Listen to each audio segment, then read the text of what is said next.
Henrique era um homem discreto, de 42 anos, casado, sem filhos, que trabalhava como bibliotecário em Vale das Sombras, uma pequena cidade no interior.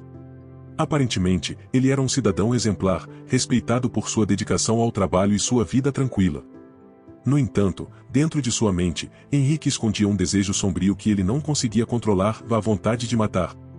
Desde jovem, Henrique sentia uma estranha compulsão por controlar as pessoas ao seu redor. Ele mantinha essa escuridão interior escondida, nunca levantando suspeitas. Por anos, ele fantasiou sobre o ato perfeito, planejando cada detalhe minuciosamente em sua mente.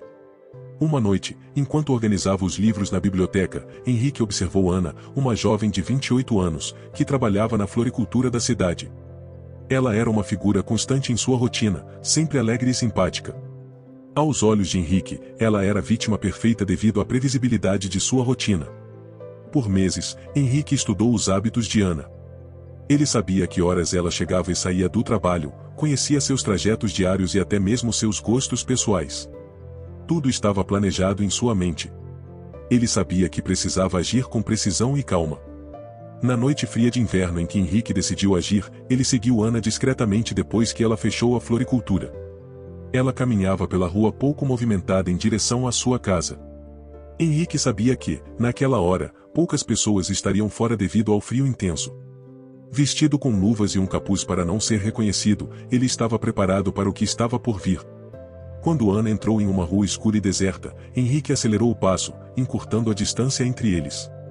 Ele a chamou pelo nome, e quando ela se virou, ele a atingiu na cabeça com um bastão de metal. Ana caiu inconsciente, e Henrique rapidamente arrastou seu corpo para um carro que ele havia estacionado ali perto. Ele dirigiu até uma cabana abandonada na floresta, onde já tinha tudo preparado. Lá, ele amordaçou e amarrou Ana. Quando ela recobrou a consciência, estava em um lugar desconhecido, escuro e frio. Henrique, com uma máscara, ficou observando seu medo, saboreando cada momento. Ele esperou algumas horas antes de cometer o assassinato final, estrangulando-a lentamente, observando a vida deixar seu corpo. Henrique enterrou o corpo de Ana na floresta e limpou cuidadosamente qualquer evidência de sua presença na cabana. Ele voltou para casa e agiu como se fosse uma noite qualquer. O detetive Roberto era um homem experiente, com mais de 25 anos na polícia. Ele tinha resolvido muitos casos difíceis em Vale das Sombras, mas o desaparecimento de Ana seria o mais desafiador. A cidade estava em choque. Ana era querida por todos, e sua ausência causou grande tristeza e medo.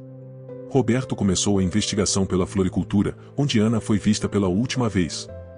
Ele falou com os colegas e amigos dela, mas ninguém tinha visto nada suspeito. Ele revisou imagens de câmeras de segurança nas proximidades, mas não encontrou nada relevante. Conforme os dias se passaram, a pressão aumentava. Roberto decidiu ampliar a busca. Organizou equipes para vasculhar a floresta e áreas ao redor da cidade. Após uma semana de buscas, um cão farejador encontrou um local perturbador, uma área onde a terra havia sido recentemente remexida. Ali, enterrado em uma cova rasa, estava o corpo de Ana. A descoberta do corpo intensificou a investigação. A autópsia revelou que Ana havia sido golpeada na cabeça e depois estrangulada. Não havia sinais de abuso sexual. Roberto sabia que estava lidando com um assassino meticuloso, alguém que havia planejado cada detalhe. Ele voltou à floricultura e aos arredores, entrevistando novamente todos que conheciam Ana. Um detalhe chamou sua atenção: Henrique, o bibliotecário, parecia extremamente nervoso durante o interrogatório. Ele tinha um álibi, mas algo em seu comportamento não parecia certo para Roberto. Henrique disse que estava em casa lendo naquela noite, um álibi difícil de provar ou refutar. Roberto começou a observar Henrique discretamente. Ele pediu ao juiz um mandado de busca para a casa e o carro de Henrique, mas não encontrou nada incriminador. Henrique era cuidadoso. Henrique sabia que estava sendo observado, mas não demonstrava. Ele continuou sua rotina normal, mas dentro de sua mente, ele estava atento a cada movimento da polícia. Ele se sentia invencível, sabendo que havia planejado tudo minuciosamente.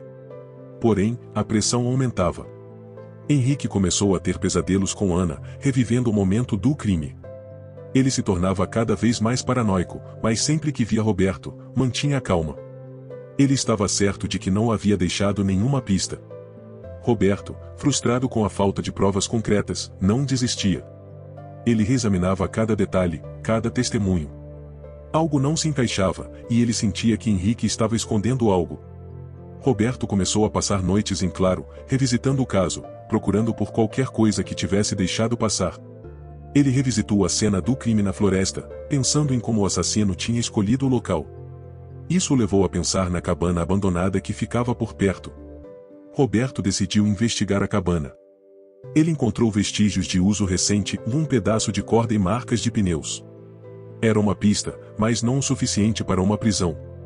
Roberto começou a investigar mais profundamente o passado de Henrique.